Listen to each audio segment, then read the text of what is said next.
Okay, class, this is FRQ 2 from Unit 3, and we have three different systems. We have System A, System B, System C, and they all have slight differences, right? The planet's different in System B from System A, and the star is different in System C from System A. And let's go ahead and get into this first question, Part A. Part A, I'm just going to read it to you, right? It's telling us the gravitational force exerted on planet A by star A has a magnitude of F0. Determine the magnitudes of the gravitational forces exerted in System B and System C. Now, specifically, they are asking to kind of guide us so we don't feel so confused about what they want. First, they tell us we want the gravitational force exerted on planet B by star B, and then planet C by star C. Here we go. So if I look real fast at my baseline, the gravitational force exerted on planet A by star A would be given as F0, they said. That's our baseline force. But what does this expand to according to Newton? He said it would be equal to G times M of the planet times the mass of the star, mass 1 times mass 2, divided by the distance between their centers squared, right? So we've just set this up as a comparison for the next parts. So let's actually get to the first part, which is, hey, what's the force of gravity by star B on planet B? Well, it would be equal to, let's just look at Newton's universal law of gravitation, G, MP. Now, if I remember, I'm looking back real quick, oh, this is going to be 4 MP, isn't it? For System B, if you look back, the planet of System B is 4 times the mass of the planet in System A times the mass of the star. The mass of the star in System B was exactly the same as the mass of the star in System A, divided by, and the r's are all the same, r squared. So I could go ahead and move this 4 out to the front and have 4g mp ms all over r squared. Now I'm going to put this in parentheses because I think you can see, doesn't all this stuff look like all of this stuff? Yes, they're identical. And what is all this stuff equal to? F0. So I could say, well, force of gravity B, if I continue this chain of equality, would be equal to 4 times F0. Just like that. Now that was the first part done. Check. Second part, they want FGC. Using the same exact analysis, I'll put G times what? Well, if you look at the planet in System C, it's the same as the planet mass in System A, so I'll just put MP. But the star was 4 times the mass in System C as it was in System A. And so there you go. But look, we're going to get the same exact result. Can you see that? What happens with this 4? Let's take it out to the front. 4 times G MP MS, all divided by r squared. And yeah, all that stuff is all that stuff, which is equal to F0. So we have, once again, 4F0. There it is. Moving along. We're done with part A. Okay, part B. They want a argument here for some things. So how do the tangential speeds of planet B and C compare to that of planet A? In a clear, coherent paragraph length response that also may contain equations and or drawings, provide claims about, and then they give us kind of the order that we want to go in. First and foremost, let's argue why the tangential speed of planet B is greater than, less than, or the same as that of planet A. And then we'll come over to planet C and compare it to planet A. All right. Now, before I'm just going to launch into this short response, let's remember some things. If we have a satellite orbiting something else, it's in uniform circular motion, right? At least in this class. I mean, orbits are really elliptical, but all of our orbits are said to be circular so that we can use this type of physics.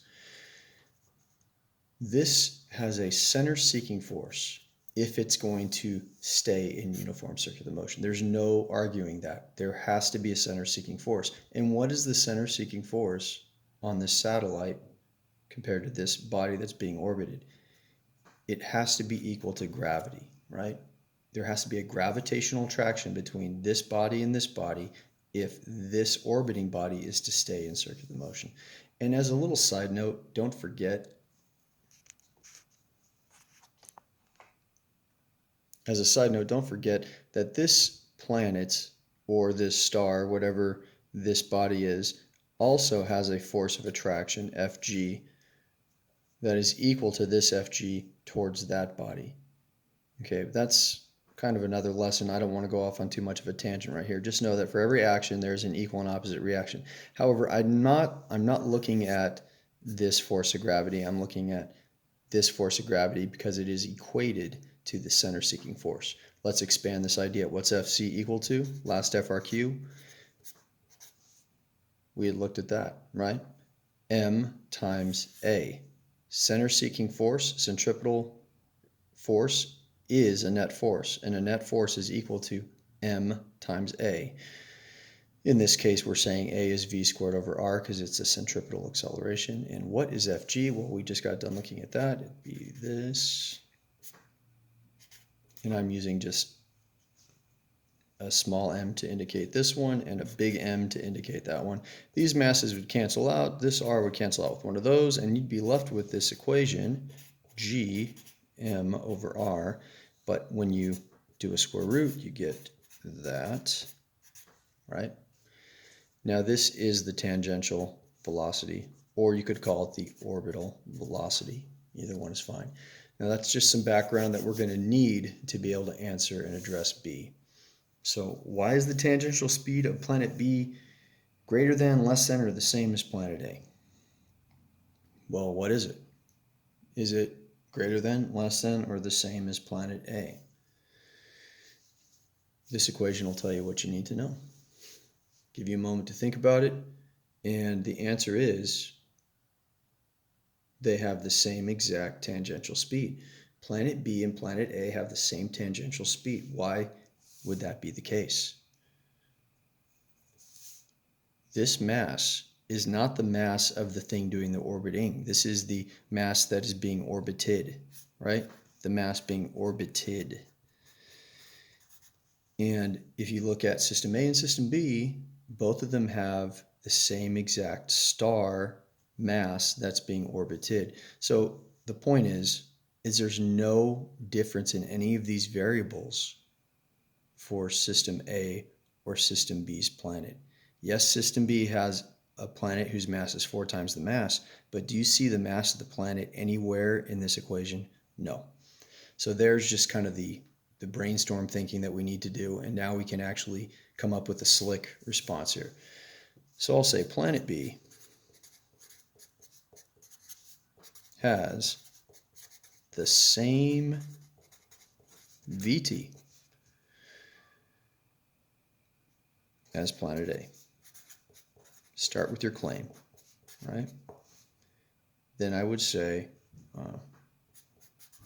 the FC acting on either planet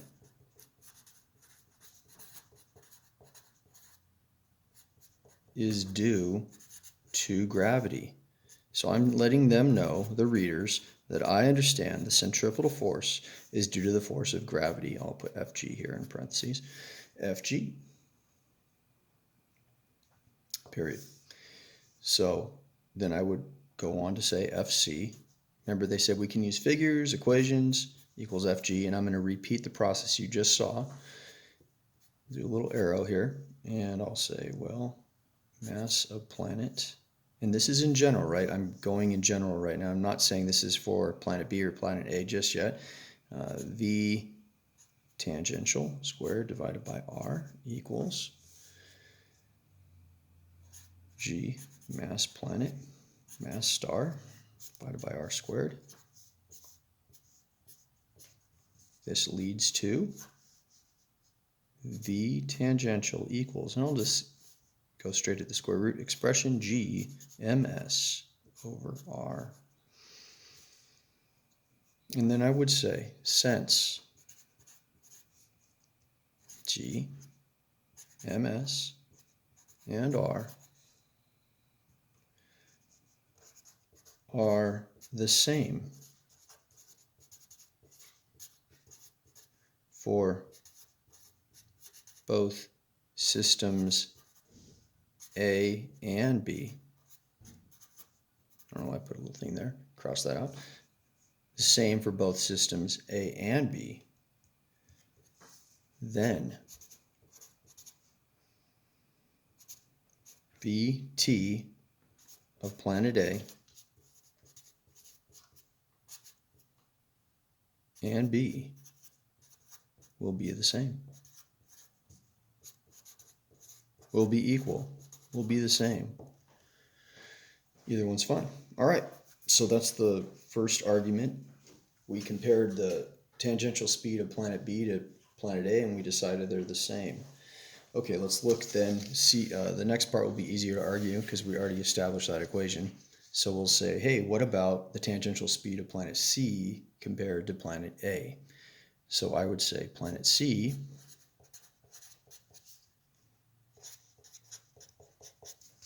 will have a greater VT compared to planet A. Do you see why? Remember, this is the mass of the star. And the star's mass for planet C, is greater. So if we have a greater factor in here, we're going to have a greater tangential velocity, right? So we'd say since Vtan, we already established this, equals square root of G ms over r, and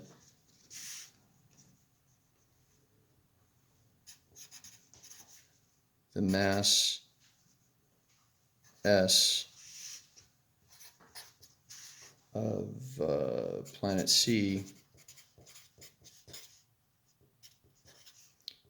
is 4 times greater than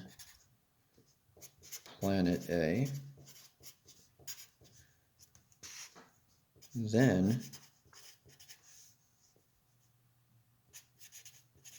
the VT of planet C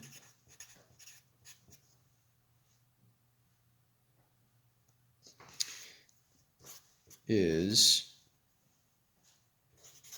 greater as well. You could finish off with a proportionality statement pretty easily here. I would say VT is proportional to the square root of ms, right? Which would lead to the idea for system C, right? I'd say VT is proportional to 4, right? Which is really a velocity that's 2 times greater. And there it is. Now, the only thing I see up here, the wording that could be a little bit better, I'd say since this and the ms of, I'd probably say system C here. System C is 4 times greater than the ms of system A, then the VT, and then I'd go on with what I said. Maybe just that little change up would be good, but if it was left at what it was, it would be fine. So don't forget to subscribe. We're going to keep going with these videos, and have a great day. Bye, guys.